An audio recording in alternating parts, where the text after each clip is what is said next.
there's a lot of confusion out there about what is and what is not a good padlock. I was one of those people that was confused about 12 years ago before I started to look into this because I was really curious of why there were so many different prices for padlocks. Some padlocks were under $5 and some padlocks were over $200. Why is this? Was it just material differences or was there actually better locking mechanisms? And I found that it's both. Materials and the lock mechanism make a big difference.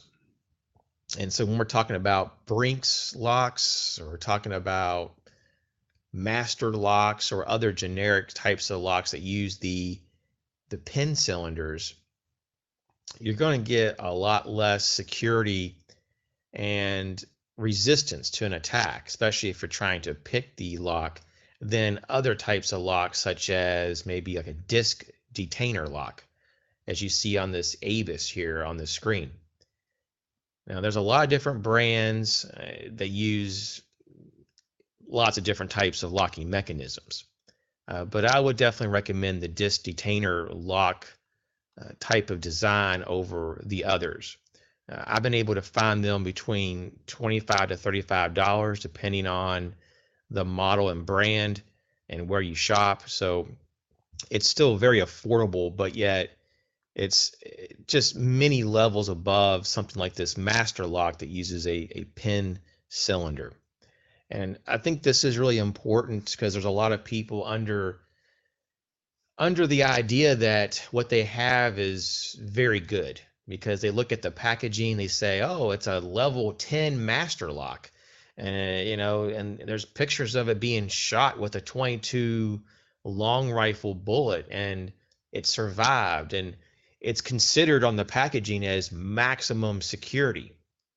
And, these are just advertising ploys. These are just ways to sell you locks that are really inferior. And I'm just here to tell you, though, that there's a lot of other options for not that much more money that gives you an actual real level of security and that resist attacks in the real world that make it so that it's very difficult, if not impossible in some cases, to pick these locks without very specialized and rare tools. So I'm here to tell you that, check it out. Avis, Sobo are good brands just to start out with this type of disc detainer type of a cylinder lock feature or design. And I think you'd be really happy with it. So this is a good opportunity to look around your property and see if the padlocks you have need to be updated, because it's something that you should probably look at as one means of securing your property, as the types of locks you have. And this is also something that you need to look at in terms of your deadbolt or whatever and however you secure your home. If you have simple pin cylinder deadbolts that can be picked very easily, which most are, you might want to consider updating those as well. So check out the level of security that you currently have and determine if you need to do something about it. So as always, thanks for your ongoing support. I'll catch you later.